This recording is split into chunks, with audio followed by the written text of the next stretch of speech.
obviously, I mean, your fandom is well known, well documented, and well talked about.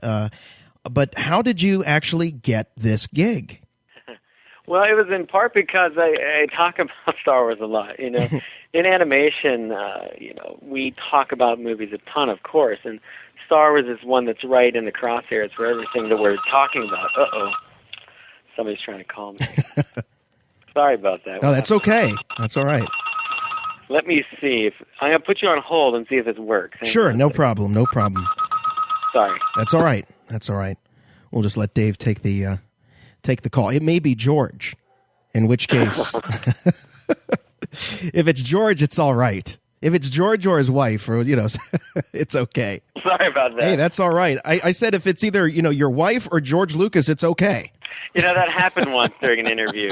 It actually happened that George called, and I felt like it must have seemed incredibly staged, but it was actually true. It's not often I get a phone call from him, but every now and then it occurs, and it's kind of funny. But we were talking about how you actually got the gig. You'd mentioned you'd talk Star Wars quite a bit, and yeah, in animation we talk about movies, and of course Star Wars was a huge topic. A buddy of mine, Pete Mikas, he had the cubicle across from me, and we used to talk Star Wars all the time. We'd get the Star Wars Insider and look at it, and we were really hyped up for the prequels.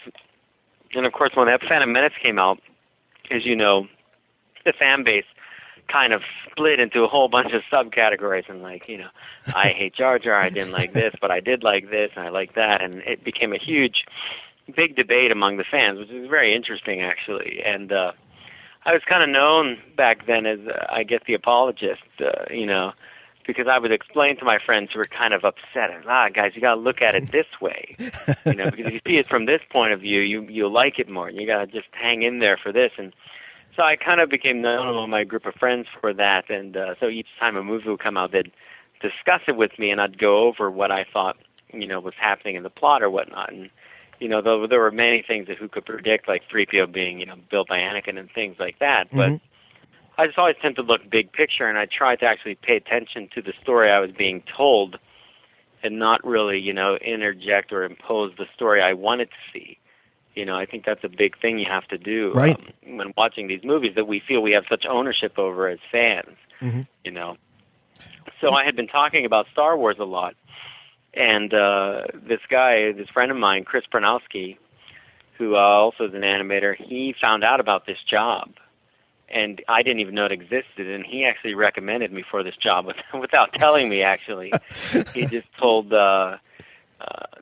George Christic, who knew the producer, Catherine Winder, that I was the guy to get for the job, and he wouldn't give him anybody else's name.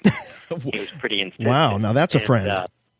Yeah, it really was. I mean, it's shocking, I didn't even know it was him for a while, because when Catherine called, she told me that George recommended me, meaning George Christic, who knew Chris Pronowski. So there was kind of this weird gray area. I was like, George recommended me. George Lucas?